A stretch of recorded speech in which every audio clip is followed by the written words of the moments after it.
गृहमंत्री अमित शाह का इन विधानसभा चुनाव में माइक्रो मैनेजमेंट दिखा तो बीजेपी अध्यक्ष जेपी नड्डा की अगुवाई में टीम स्पिरिट यानी टीम की एक जुटता भी दिखाई दी है और जबरदस्त एकजुटता। अगर आप देखें तो उन्हें राजस्थान का इंचार्ज बनाया गया था। जिस तरह से उन्होंने पूरी टीम को एकजुट होकर आगे ले जाकर ये चुनाव लड़वाया है और बड़ी जीत हासिल की है, श्रेय उन्हें भी जाता है। इन राज्यों के विधानसभा चुनाव में बीजेपी ने जेपी नड्डा के नेतृत्व में 3 राज्य जीती है।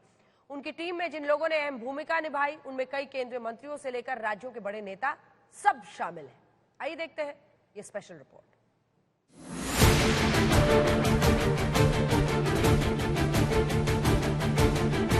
हमारे लाखों कार्यकर्ताओं को भी मैं धन्यवाद देता हूं जिन्होंने इस चुनाव को मोदी जी के नेतृत्व में पूरी ताकत के साथ लड़ा और यशस्वी हुए हैं।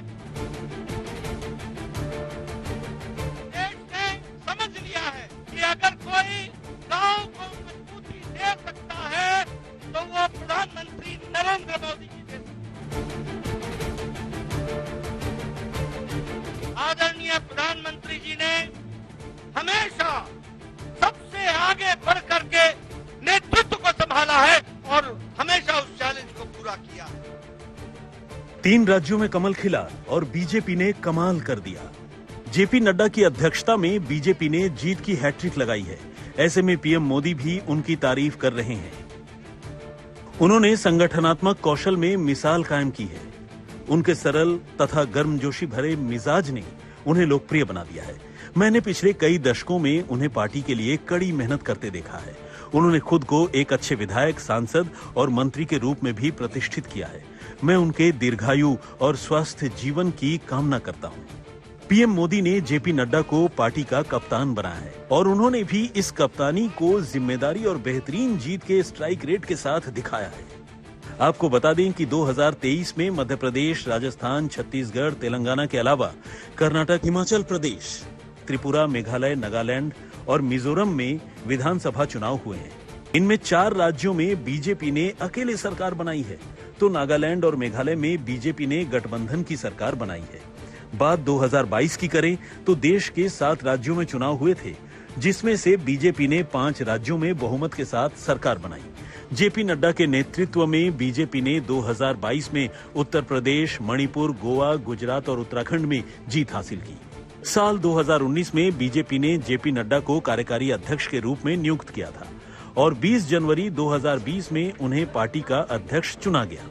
फिर साल 2021 में लोकसभा चुनावों के मद्देनजर उनके कार्यकाल को बढ़ा दिया गया और अब 2024 के सेमीफाइनल को नड्डा की कप्तानी में जीता गया है। की जो तैयारी है वो खाली डेट घोषणा से नहीं, निरंतर तैयारी में है। मोड स्केल चेंज करते हैं। जहां तक चुनाव की बात है वो हर पहलू पे चिंता हमारा शीर्ष नेतृत्व करता है और कार्यकर्ताओं के साथ नेतृत्व का समन्वय इतना मजबूत है कि इनपुट मैकेनिज्म जो है वो एकदम ग्रासरूट से चलता है।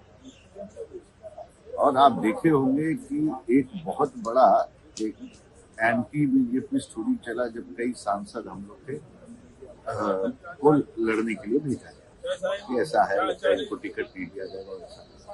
ऐसा होता नहीं, एक सोच अलग है। अब आपको जेपी नड्डा की उस टीम से मिलवाते हैं जिसने मध्य प्रदेश, राजस्थान और छत्तीसगढ़ की जीत में अहम भूमिका निभाई है। इनमें केंद्रीय मंत्री अनुराग ठाकुर का नाम है। केंद्रीय मंत्री स्मृति ईरानी इसमें शामिल हैं। केंद्रीय मंत्री अश्विनी वैष्णव का नाम है। केंद्रीय मंत्री मनसुख मांडविया, केंद्रीय मंत्री प्रहलाद जोशी, दिल्ली से बीजेपी के सांसद रमेश बिधूड़ी, ओम प्रकाश माथुर, अरुण सिंह और भूपिंदर यादव इस जीत के बड़े किरदार हैं। इवैल्यूएशन चलता रहता हमारा अंदरूनी, उसके ऊपर से क्या कोर्स करेक्शन करना है। ये पूरा प्रोसेस एक डायनेमिक प्रोसेस है। आज की स्थिति के हिसाब से कल की रणनीति होगा तो कल की स्थिति के हिसाब से परसों की रणनीति। एक स्टैटिक कोई चीज नहीं चलेगी। तो क्योंकि कार्यकर्ताओं का फौज है ना, हमारा बूथ स्तर से इनपुट आता है और उसकी तैयारी करते हैं और फिर हम सभी लोग काम में निरंतर लगे रहते हैं। तो इसलिए जो है भारतीय जनता पार्टी का कार्यकर्ता हमेशा तैयार है। 3 राज्यों की प्रचंड जीत के बाद अब जेपी नड्डा की अध्यक्षता में इस टीम का लक्ष्य 2024 का लोकसभा चुनाव है। दिल्ली से हिमांशु मिश्रा के साथ आज तक ब्यूरो।